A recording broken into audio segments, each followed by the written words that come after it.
अस्सलाम वालेकुम एवरीवन। उम्मीद करती हूँ आप खैरियत से होंगे। तो आज हम बनाने वाले हैं ये ड्रेस। इस तरह की ड्रेसेस को आप अबाया की तरह भी यूज़ कर सकते हैं। ये ड्रेसेस इंस्टाग्राम पर बहुत ज़्यादा वायरल थी। इसकी कटिंग स्टिचिंग बहुत इजी वे में शेयर की है मैंने आपके साथ। सिंपल जैसे फ़्रॉक की कटिंग करते हैं वैसे इसकी कटिंग करेंगे। मैं अपने मेजरमेंट के अकॉर्डिंग कटिंग कर रही हूँ। अगर आपका मीडियम साइज़ है तो आप यही मेजरमेंट रख सकते हैं। अदरवाइज़ अगर आप एक्स्ट्रा रखना चाहें अपने मेजरमेंट के अकॉर्डिंग एक्स्ट्रा रख सकते हैं। इस तरह की फैंसी ड्रेसेस बहुत सिंपल तरीके से कटिंग करेंगे। सबसे पहले हम लेंथ लेंगे। लेंथ हमें लॉन्ग रखनी है, तो यहाँ पे मैंने लेंथ 50 इंचज़ ली है। एंड देन आफ्टर हम 7 इंच पर यहाँ पे मार्क करेंगे और 1 इंच डाउन करते हुए हम वहाँ पे मार्क कर देंगे। उसके बाद फिर से हम 7 इंच पर मार्क करेंगे और 6.5 इंच पर मार्क करके एक बॉक्स बना लेंगे। यहाँ पे हमने जितना हमारा वेस्ट का साइज़ है उससे थोड़ा एक्स्ट्रा लिया है, 2 इंच एक्स्ट्रा लिया है, इसलिए क्योंकि यहाँ पे हमें इलास्टिक लगानी है। तो यहाँ पे हम अपने मेजरमेंट के अकॉर्डिंग निशान लगाए हैं। मैंने आपको बता दिया है थोड़ा सा एक्स्ट्रा लेंगे क्योंकि हमें इलास्टिक लगानी है। थोड़ा सा लूज़ चाहिए था हमें, और सिंपल जैसे फ़्रॉक कटिंग होती है वैसे सिंपल फ़्रॉक की तरह कटिंग कर लेंगे। तो यहाँ पर हमारे निशान लग चुके हैं। अब आर्म होल की गोलाई देते हुए हम इसको कटिंग कर लेंगे। यहाँ पे हम 2.5 इंच पर गोलाई लगाएंगे नेक के लिए। ज़्यादा गहरी नेक नहीं चाहिए हमें, तो इसलिए हमने 3 इंच पर निशान लगाया है। तो यहाँ पे निशान लगाकर हम इसको कटिंग कर लेंगे। और इसके बाद जो हमारी ऊपर की चोली है हम वो कटिंग करेंगे। तो यहाँ पे जैसे मैंने फ़्रॉक में लगाया था, जो हमारी फ़्रॉक थी नीचे का पार्ट उसमें लगाया था मैंने 7 इंच पर निशान। तो यहाँ पे हम 8 इंच पर निशान लगाएंगे और लेंथ हम रखेंगे 15 इंच। तो यहाँ पे 3 इंच का गैप देते हुए हमने इन निशान को मिला लिया है। और हम यहाँ पे आर्म होल कटिंग नहीं करेंगे, हम सिंपल ऐसे लाइन ड्रॉ करेंगे और एक्स्ट्रा देते हुए हम उसको कटिंग कर लेंगे।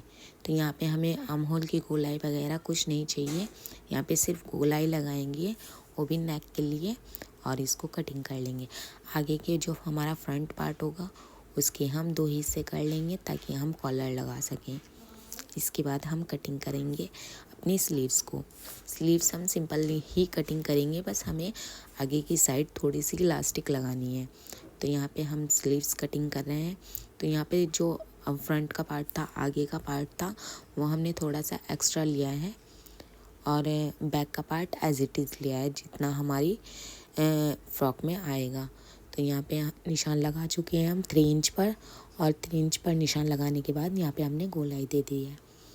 और इसके बाद यहाँ से हमें, अगर हम 4 इंचज़ रख रहे हैं तो हमने 6 इंचज़ लेना है, अदरवाइज़ आप अपने अकॉर्डिंग ले सकते हैं। तो यहाँ पे हो चुकी है कटिंग। अब सबसे पहले हम अपनी जो हमारी फ़्रॉक है सिंपल तरीके से उसको तैयार करेंगे। तो यहाँ पे सबसे पहले सिंपल फ़्रॉक को हम पहले नेक बनाएंगे। ये हमारा जो कोटी थी उसका पार्ट हमने फ्रंट से 2 कट किए हैं। तो यहाँ पे हम अपनी नेक के लिए राउंड बनाएंगे। यहाँ पे मैंने 5 इंचज़ गहराई ली है फ्रंट के लिए और 3 इंचज़ हमने चौड़ाई ली है। तो यहाँ पे मार्क कर लेंगे और इन दोनों मार्क को मिलाकर थोड़ी हल्की गहराई दे देंगे। तो यहाँ पे राउंड शेप में बन जाएगा ये। और इसके बाद हम इसी को रख कर के एक 2.5 इंच की पट्टी बनाएंगे और उसको लगाएंगे। ये हमारा जो बैक का नेक है ये थोड़ा डीप नहीं रखा हमने ज़्यादा, मतलब थोड़ा छोटा रखा है। तो ये वाला भी हम कटिंग कर लेते हैं हैंड टू हैंड। तो यहाँ पे हमारे दोनों नेक कटिंग हो चुके हैं, आप देख सकते हैं। अब हमने जो पट्टी बनाई थी 2 इंचज़ की, उसको डबल फोल्ड करते हुए हम ऐसे रखेंगे ताकि हमें फोल्ड करने में ज़्यादा परेशानी ना आए।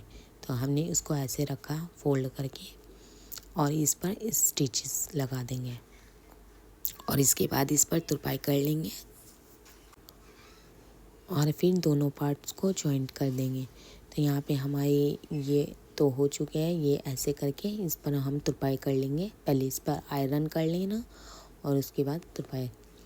तो यहाँ पे हमारा ये पार्ट तो रेडी हो चुका है, फ्रंट और बैक। और इसके बाद हमें दोनों जो हमारे तीरे हैं कंधे, इन दोनों कंधों को मिलाना है। तो यहाँ पे स्टिचेस लगा देंगे और इसके बाद हम दोनों साइड जो हमें इलास्टिक चाहिए थी, जितनी हमारी वेस्ट है उसकी अकॉर्डिंग, तो यहाँ पे हम बारीक वाली इलास्टिक लेंगे। ज़्यादा बारीक भी नहीं चाहिए और ज़्यादा मोटी भी नहीं चाहिए। तो हम हल्के हल्के हाथ से खींचते हुए इसको इलास्टिक को लगा देंगे दोनों साइड, फ्रंट और बैक। जो हमारे वेस्ट का भाग था वहाँ पर लगाएंगे। और इसके बाद दोनों साइड में हम अपने मेजरमेंट के अकॉर्डिंग फिटिंग लगाएंगे। तो यहाँ पे हमने इलास्टिक तो लगा ली है। अब इसके बाद हमें यहाँ पे फिटिंग लगानी है। देखिए, तो यहाँ पे हम फिटिंग लगा रहे हैं। हमने पहले ही मार्क किया हुआ है और उसको इलास्टिक से पहले, मतलब इलास्टिक को ज़्यादा अंदर फिटिंग में नहीं लेना है। जो हमारा एक्स्ट्रा फैब्रिक होगा उसमें नहीं लेना है। इस पर लगा लेंगे हम सिलाई और इसके बाद हम इसमें स्लीव्स लगाएंगे। तो यहाँ पे ये हमारी फ़्रॉक तो सिंपल जैसे फ़्रॉक सिलती है ऐसे ही रेडी हो चुकी है। तो ये हमारी सिलाई लग चुकी है। दोनों साइड हम ऐसे ही सिलाई लगाएंगे। इसके बाद हम जो नीचे का हमारा घेरा होगा उसको फोल्ड कर लेंगे और फिर हम स्लीव्स पर इलास्टिक लगाते हुए फोल्ड कर लेंगे। मैं आपको दिखा देती हूँ कैसे लगाएंगे। ये हमारी स्लीव्स हैं, वही जो हमने पहले इलास्टिक लगाई थी वही इलास्टिक लगाकर हम इसको फोल्ड कर लेंगे और दोनों स्लीव्स पर सिलाई लगा करके इनको हम अपनी फ़्रॉक में स्टिच कर देंगे। तो यहाँ पे हमारी फ़्रॉक तो रेडी हो चुके हैं। इसके बाद जो हमारी चोली है उस पर हम फ्रंट की पट्टी लगाएंगे, जिस पर हम काज बटन या फिर बटन ठुकवा सकते हैं। तो यहाँ पर हमने लेंथ जो रखी है वो चोली के अकॉर्डिंग रखी है। ये टैटरून की पट्टी है, मैंने इसको 1.5 इंच का कटिंग किया है और इसके बाद इस पर सिलाई लगा देंगे। सिलाई लगाने के बाद एक पैर की सिलाई लगा देंगे। मैं आपको दिखा देती हूँ कैसे लगाएंगे। एक पैर छोड़ते हुए उस पर सिलाई लगाएंगे। काज पट्टी में ये वाली सिलाई लगाई जाती है, इससे फिनिशिंग अच्छी आती है। तो यहाँ पे हम एक पैर छोड़ते हुए दोबारा सिलाई लगा लेंगे। इसके बाद जो हमारा लेफ़्ट वाला पार्ट होगा उसको भी हम पट्टी लगाकर ऊपर की साइड फोल्ड कर लेंगे। मैं आपको दिखा देती हूँ, ये दोनों पार्ट्स हमारे हो चुके हैं।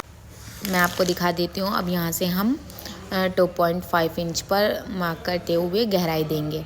तो यहाँ पे से दोनों जो पार्ट्स थे वो हमने बराबर रख लिए हैं। उसके बाद गोलाई देते हुए यहाँ पे, क्योंकि हमें कॉलर लगाना है तो इसको कट कर लेंगे।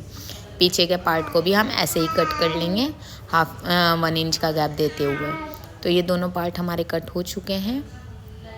अब हम जो हमारा बैक पार्ट होगा उसको भी कट करेंगे। यहाँ पे हमने गोलाई कट कर ली है। इसके बाद हम इसके बैक पार्ट को कटिंग करेंगे।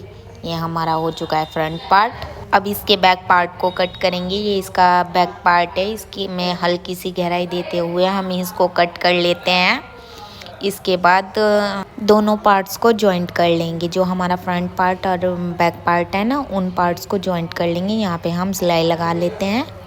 तो यहाँ पे जल्दी हम सिलाई लगा लेते हैं। इसके बाद हम इसका कॉलर बनाएंगे। कॉलर बनाने के लिए हमें टैटरून की ज़रूरत पड़ेगी। तो यहाँ पे हम पहले सिलाई लगा लेते हैं, उसके बाद मेजरमेंट के अकॉर्डिंग हम इसका कॉलर बनाएंगे। पहले इसको नाप लेते हैं हम कितने इंच आया है, उसके बाद इसके इतना ही कॉलर लेंगे। यहाँ पे हमने 2.5 इंच की चौड़ाई ली है एंड लेंथ हमारी नेक के अकॉर्डिंग है। तो यहाँ पे इसको फोल्ड करते हुए पहले पेन से निशान लगा लेंगे, क्योंकि हमें कोई ऐसा मतलब परफेक्ट कॉलर तो चाहिए ही नहीं जैसा शर्ट में होता है परफेक्ट कॉलर। हमें थोड़ा इजी जो बन जाए ऐसा कॉलर चाहिए। तो यहाँ पे हम निशान लगा लिए हैं कॉलर के इजी तरीके से बनाने के लिए। और देखिए हमने कट कर लिया है। अब इसको हम पेस्ट कर लेते हैं फैब्रिक पर। ये हमारा फैब्रिक पर पेस्ट हो चुका है। अब हम इसको पलट लेंगे दोनों तरफ से सिलाई लगाते हुए। पहले हम सिलाई लगा लेते हैं दोनों तरफ से।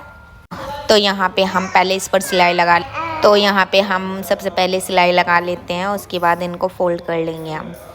हमने हाफ इंच छोड़ करके सिलाई लगाई है नीचे से हाफ इंच, ताकि हम कॉलर को अच्छे से अटैच कर लें।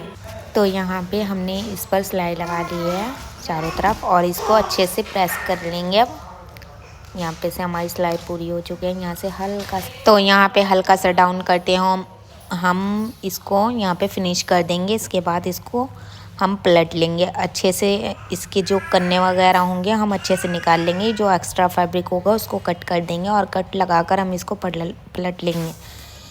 तो यहाँ पे हमारे कट लग चुके हैं और हम अब पलटेंगे इसको। यहाँ पे जो हमारा एक्स्ट्रा फैब्रिक था वो भी हमने कट कर दिया है और ये हमारा कॉलर बन चुका है। अब हम इसको जो हमारा कोटी वाला पार्ट है उस पर लगाएंगे। तो यहाँ पे हमने दोनों साइड कट लगाए और इसके बाद यहाँ पर भी हमने कट लगा ली। तो ये हो चुका है कंप्लीट। अब आगे का प्रोसीजर करते हैं। तो अब हम इसको पलट लेंगे अच्छे से। आप किसी बारीक पिन वगैरह की सहायता से इसको अच्छे से पलट लेंगे और यहाँ पे हम इसको ऐसे लगा लेंगे। तो इसको लगाने के बाद हम देखेंगे दोनों तरफ हम इसको फोल्ड कर देंगे अंदर की साइड और नीचे से भी हम इसको फोल्ड कर लेंगे। इसके बाद ये कुछ इस तरह का दिखाई देगा। आपको वीडियो अच्छी लगी हो तो लाइक करें, मेरे चैनल को सब्सक्राइब करें। आप इस ड्रेस को अबाया की तरह भी स्टाइल कर सकते हैं एंड फ्रॉक की तरह भी आप इसको स्टाइल कर सकते हैं। ये यहाँ से साइड से डोरी बांधकर बहुत खूबसूरत लग रहा था ये ड्रेस बनने के बाद। तो अस्सलाम वालेकुम, अल्लाह हाफिज़।